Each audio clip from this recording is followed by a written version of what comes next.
एक बार की बात है, एक जंगल में एक बरगद के पेड़ पर एक भूतनी रहा करती थी। जो भी उस रास्ते से गुजरता, भूतनी उसे मार डालती। एक दिन संत गौतम उस रास्ते से जा रहे थे। जब वो उस पेड़ के पास पहुंचे, अचानक भूतनी उन पर कूद पड़ी। गौतम नाराज हो गए और भूतनी से बोले, तुम मुझे जानती नहीं, मैं तुम्हें इसी पल राख में बदल सकता हूँ, लेकिन मैं अपनी शक्तियों को बिना जरूरत इस्तेमाल नहीं करता। भूतनी जोर से हंसी। तुम मेरे साथ कोई चाल नहीं चल सकते, मैं तुम्हें इसी पल मार के खा जाऊंगी।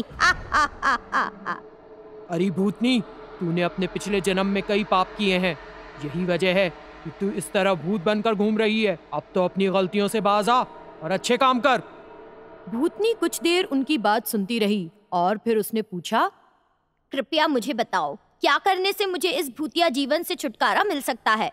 गौतम सोचने लगे। ये भूतनी मनुष्यों को मारकर खाने की आदी हो चुकी है। अगर मैं इसे मनुष्यों को मारने के लिए मना करूंगा तो ये मानेगी नहीं। कुछ देर सोचते रहे, फिर बोले, आज से तुम सिर्फ अच्छे मनुष्यों को ही खाओ, बुरे मनुष्यों को छोड़ दो, उन्हें नहीं खाना। अगर उन्हें खाओगी तो उनके बुरे काम भी तुम्हारे खाते में जुड़ जाएंगे।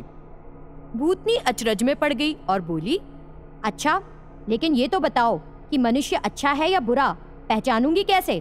तो गौतम ने जवाब दिया, मैं तुम्हें एक हार दूंगा, इसे अपने गले में पहन लो। जब तुम किसी मनुष्य को छुओगी तो उसके अच्छा होने पर यह हार हरे रंग में बदल जाएगा, और अगर वो मनुष्य बुरा हुआ तो लाल रंग में। ऐसा कहकर गौतम ने वो मोती का हार भूतनी को दिया।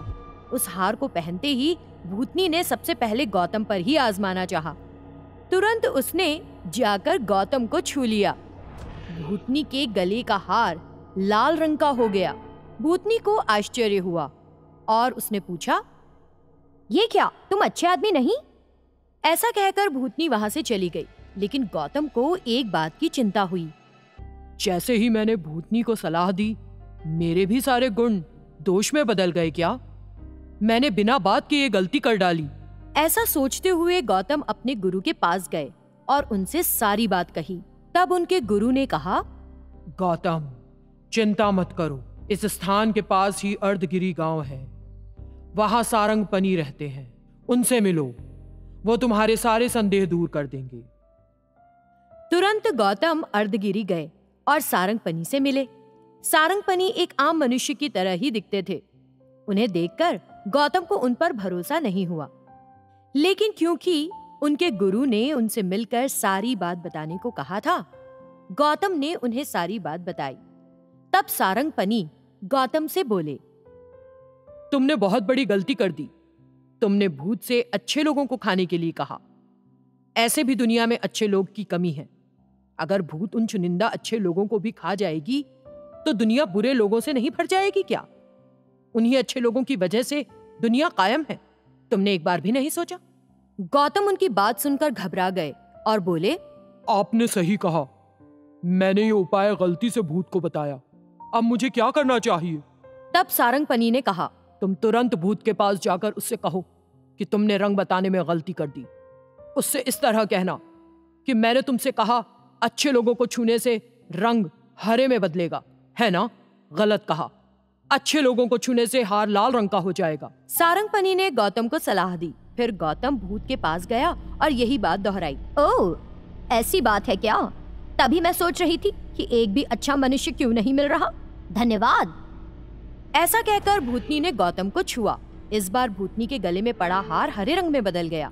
ये देखकर भूतनी आश्चर्यचकित होकर पूछने लगी, अरे, हार का रंग तो हरा हो गया, क्या तुम अच्छे इंसान नहीं हो? गले के हार का रंग देखकर गौतम भी आश्चर्यचकित हो गए। मैंने तुमसे सिर्फ अच्छे लोगों को खाने को कहा था ना, ये कहकर मैंने गुनाह किया, इसी की सजा है। भूतनी ने गौतम को नहीं मारा और वहां से चली गई। गौतम सारंगपनी के शब्दों का अर्थ समझ गया। तब से वो भूत अच्छे मनुष्यों की तलाश में है, लेकिन अभी तक उसे एक भी अच्छा मनुष्य नहीं मिला है।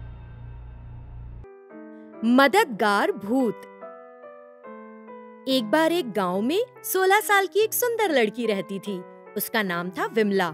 विमला की माँ की मृत्यु जब विमला मात्र 8 साल की थी तभी हो गई थी। उसके पिता ने दूसरी औरत से शादी कर ली थी। उसकी सौतेली माँ उस पर अत्याचार करती। विमला सिर्फ घर के सारे काम ही नहीं बल्कि जंगल से लकड़ियाँ भी इकट्ठा करके लाती थी। जंगल के रास्ते में एक बड़ा सा चींटी का पहाड़ था।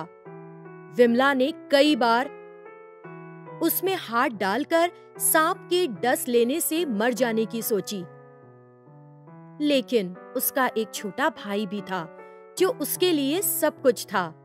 विमला उसकी देखभाल करती थी और अपने भाई के बदले खुद मार सह लेती थी।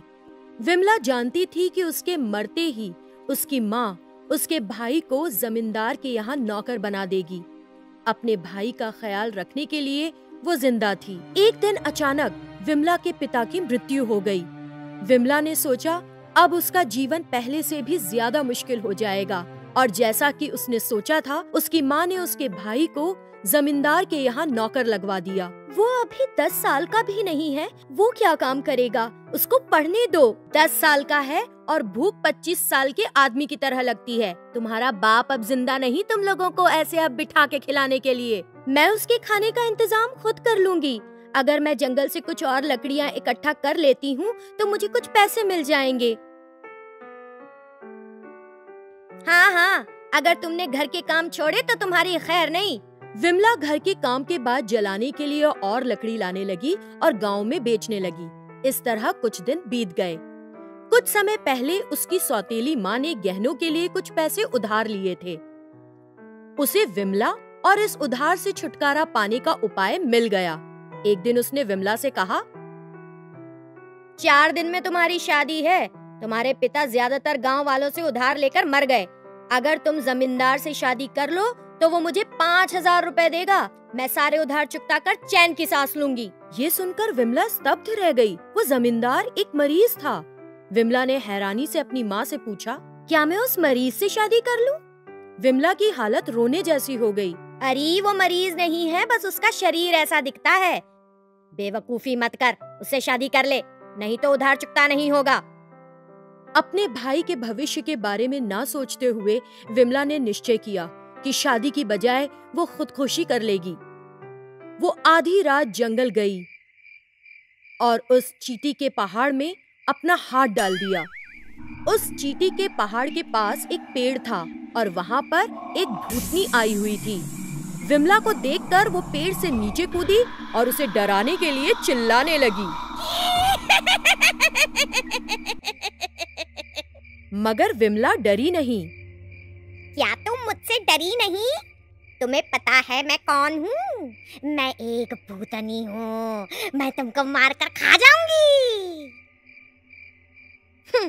मेरी माँ तुमसे भी ज्यादा भयानक है। भूतनी को विश्वास नहीं हुआ। मेरी सौतेली माँ तुम जैसी कुरूप नहीं, लेकिन तुमसे ज्यादा कठोर है। तुम मुझे बस एक बार खाओगी, लेकिन मेरी सौतेली माँ जब तक मैं जीवित हूँ मुझ पर अत्याचार करती रहेगी। तुम नहीं समझोगी। मुझसे भी ज्यादा भयानक? तब तो मुझे देखना होगा। उसे देखकर तुम क्या कर लोगी? अगर तुम उसके साथ बस एक दिन भी रहो और जो वो कहे वो करो, तब तुम समझोगी। अगर तुम उसे पैसा दोगी तो तुम्हारी शादी भी कराने को तैयार हो जाएगी। एक काम करते हैं, मैं अपना रूप तुम्हारे जैसा कर लेती हूँ। मुझे देखकर तुम्हारी माँ को लगेगा कि मैं तुम हूँ। एक पूरे दिन तुम्हारी माँ जैसा कहेगी मैं वैसे ही करूँगी। विमला को ये उपाय फालतू लगा, लेकिन भूतनी का उत्साह देखकर वो राजी हो गई। मैं कल आधी रात तक यहाँ रहूंगी। बिना देर किए तुम्हें वापस आना होगा और मेरे भाई का ख्याल रखना। भूतनी ने विमला का रूप धारण कर लिया और चली गई। पूरे दिन विमला ने जंगल के फल खाए और मजे से इधर उधर घूमती रही। शाम होते ही वो उस पेड़ के पास पहुंची जहां भूतनी रहती थी। देर शाम भूतनी विमला के रूप में रोते हुए वापस आई। अरे तुम इतनी जल्दी कैसे लौट आई? मेरा भाई कैसा है? तब विमला के रूप में भूतनी बोली, तुम्हारा भाई ठीक है। मैं उस भूतनी के साथ 1 मिनट और काम नहीं कर सकती थी। उसने बेहद कठोरता से पूरे दिन मुझ पर अत्याचार किया। उसने पूरे दिन मेरी पीठ पर डंडे बरसाते हुए मुझसे घर के काम कराए। मुझसे धान कुटवाया और बगीचा साफ करवाया। उसने मुझे ढंग से खाना भी नहीं दिया। उसने मुझसे आज रात चना पीसने को कहा। तुम्हारी सौतेली माँ जैसी कठोर भूतनी इस दुनिया में दूसरी नहीं। इसी बीच विमला की सौतेली माँ वहाँ एक लंबा डंडा लेकर आ गई। अरे मुझे पता था कि तू काम से बचकर यहाँ आ जाएगी, कामचोर लड़की। चल घर। अपनी सौतेली माँ को देखकर विमला पेड़ के पीछे छिप गई। भूतनी डर के मारे अपने असल रूप में आ गई और पेड़ पर चढ़ गई। उसे देखकर विमला की सौतेली माँ जोर जोर से चिल्लाने लगी।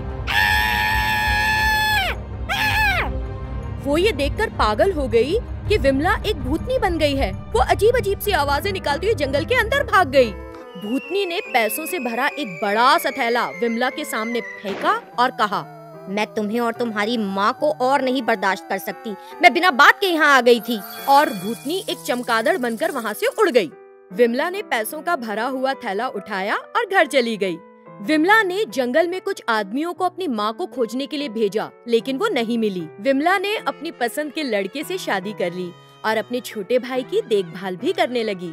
इस तरह भूतनी की मदद से उसे मुसीबतों से छुटकारा मिल गया।